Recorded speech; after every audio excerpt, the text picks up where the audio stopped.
வணக்கம். நான் உங்கள்கிட்ட கேசுந்தார். என்னன்னு பாத்தீங்கன்னா, தூக்கு தண்டனை நம்ம பல வீடியோ சொல்லியிருக்கோம். சட்டங்கள் ரொம்ப கடுமையாயிட்டு இருக்காங்க, தண்டனைகள் கடுமையாயிட்டு இருக்கு.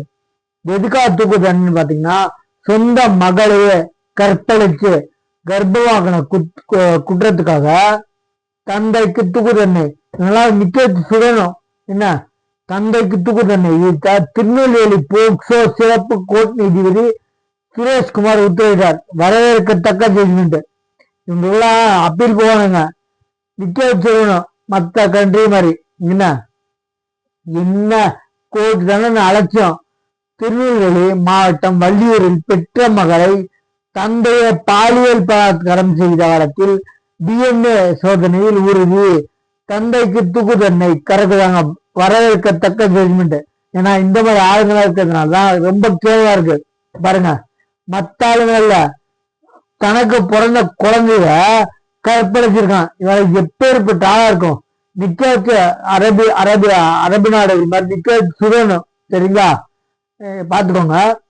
திருநெல்வேலி போக்சோ கோர்ட்டு பக்கா உத்தரவு கொடுத்துருக்காங்க. என்ன தூக்கு தண்டனை, ஆயுள் தண்டனை கூட இல்ல, சாகராருக்கு இந்த சிறைன்னு இல்ல, தூக்கு தண்டனை. ஏன்னா கொடுமை.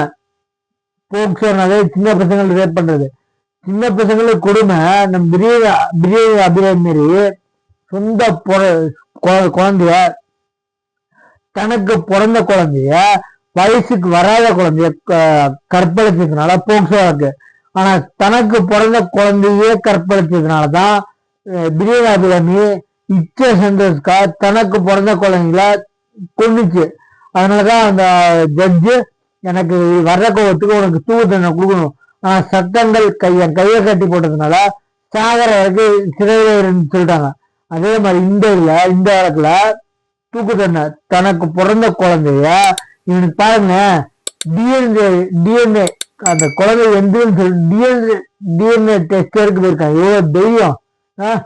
தக்க தண்டனை, வரவேற்கத்தக்க ஜட்ஜ்மெண்ட். என்ன நம்ம சேனலை சப்ஸ்கிரைப் பண்ணி பாருங்க. தேங்க்யூ.